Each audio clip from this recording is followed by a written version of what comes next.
Hey everybody, I'm Jesse and welcome to another edition of Gen X Thinks. And today I'm going to talk about 5 reasons why 1824 was better than 2024. But before I get into that, I want to tell y'all about a membership thing that's going to start up here pretty quick. Now the channel itself isn't going to change at all. It's going to continue on, but you'll have the opportunity to become a member of Gen X Thinks for a monthly subscription thing, and I'll be putting in additional work and making additional videos. I think I'm gonna start touching on more political and current event topics, making videos on these types of things. So if that interests you, then you'll be able to join up and watch those types of videos as well. And there are some other perks, and you'll be able to check out the membership to see if any of those perks interest you. Completely up to you. The channel itself, like I say, it's not going to change at all. It's not going to change anything about the channel. So it's not a necessary thing, but it's a way to support the channel and get more content if you are so inclined. And I'd like to say thank you and acknowledge our first member, Gen X Dar. So thank you, Gen X Dar. I appreciate that. You are our official first member. So I think you deserve recognition for that. And we'll get on with the show. So 5 reasons why 1824 was better than 2024. And this list could literally go on forever. I could probably talk about this for a week, but I'm just going to limit it to 5 things. And the first one I can point out is there weren't any school shootings back then. Guns were just a thing. They were like toasters nowadays or something. I mean, everybody had a gun. They hunted to survive. They kept guns for self-defense. I mean, everybody had a gun, but there weren't any school shootings. Ever. Never. It didn't happen. It wasn't a thing. Kids weren't afraid to go to school. And we don't have to go into all the details. We all know the details of how that is today. And that's just one part of going to school where your kids are in danger. All this gender stuff going on that they're being taught in school today, that didn't happen back then.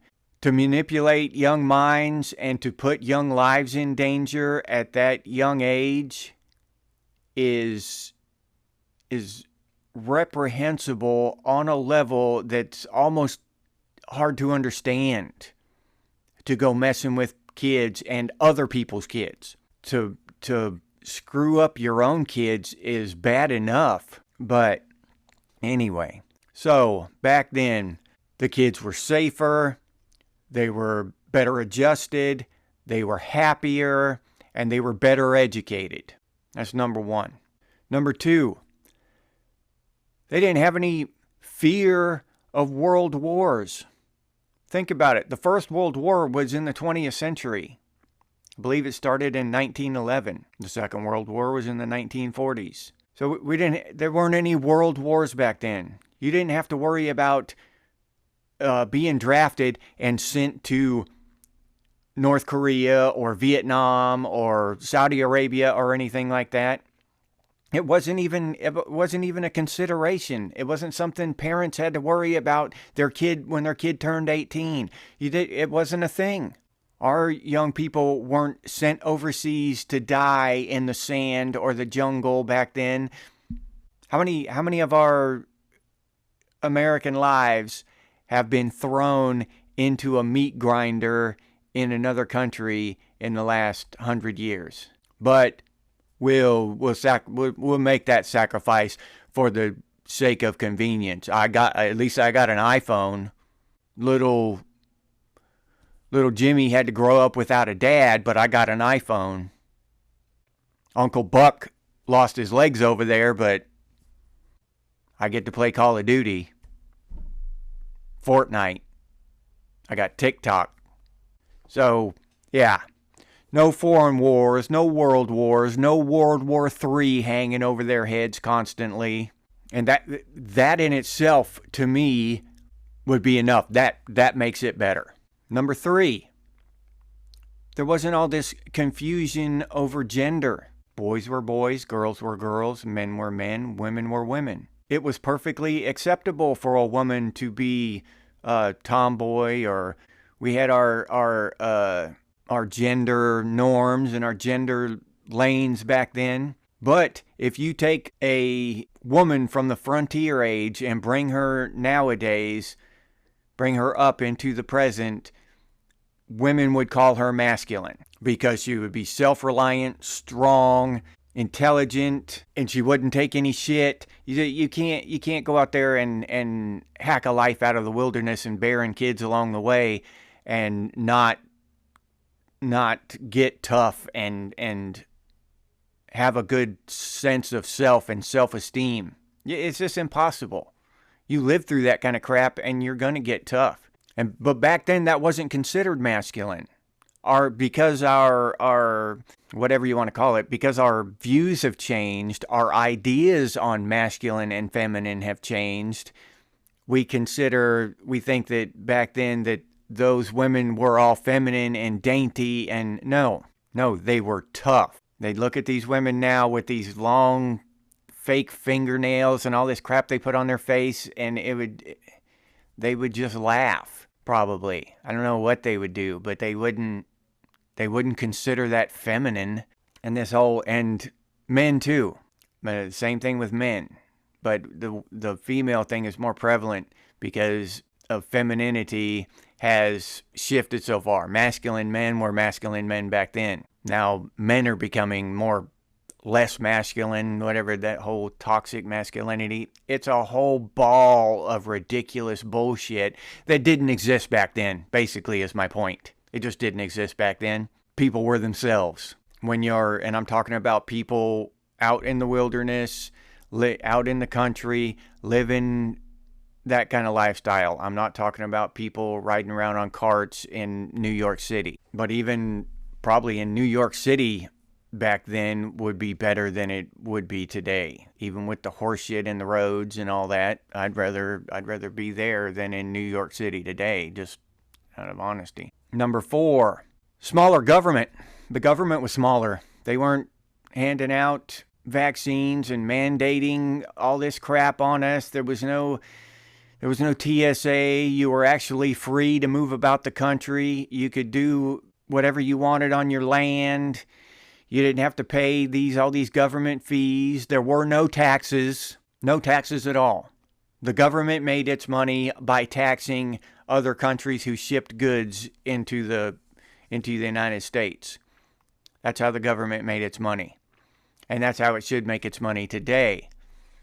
And if it didn't waste so much tax money, it could survive. It could thrive just doing that. But when you're throwing trillions of dollars at foreign wars and all this other ridiculous crap, you got to tax the people. And then, of course, the bank came in and started lending the government money instead of the government just making its own money like it used to. So then we started paying interest on the money. Instead of the government just making and spending their own money, it started borrowing it, and we became basically slaves who owed that interest. So all of that didn't exist back then. None of that existed until 1913. And whether you feel like one or whatever, that's all indoctrination and all that shit. That's fine. We don't feel like slaves, but that doesn't mean we're not. We're not free to own land. If the government wants to take it, they're going to take it. You're not free to leave the country. If the government doesn't want you to leave the country, you don't leave the country. You're not free to fly around inside the country. If the government doesn't want you to fly from one state to the other or from one big city to the other, you're not going to. That's not freedom. That's not how freedom works. So, yeah, less government, less control, more freedom in 1824. Number 5, everything was just simpler. People lived closer to the land. You didn't have to worry about all this crap. People survived with horses and buggies and stuff like that because they didn't need cars. If they needed cars, people wouldn't exist. They would have died out. They didn't need cars. They didn't need iPhones. They didn't need TikTok and Instagram and all this stuff, or people would not exist right now. So we've got all this stuff that we feel like we need that we don't. Look at the Amish. The Amish, you go ask the Amish, they don't even know anything about the pandemic. They didn't even really know it happened. The Amish, they don't really have autism in their communities. They don't even know what it is. It's never really heard of it. Maybe some of them heard of it, but they don't really know what it is. It doesn't really happen in their communities. So they didn't get sick in 2020. They don't have autism.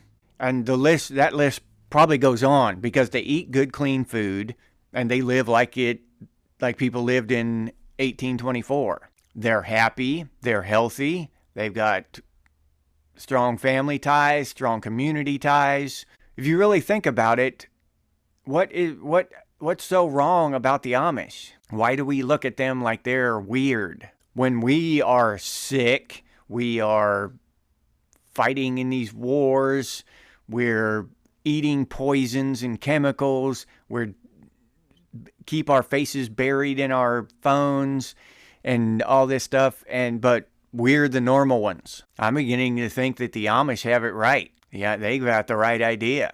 But it's not 1824 anymore. You can't just go out and stake you out a piece of land somewhere and live how you want to. The government controls all that. So those are my reasons why. And like I said, those are just 5. There are many, many, many. So we can do more videos on the subject if you want to hear more of them.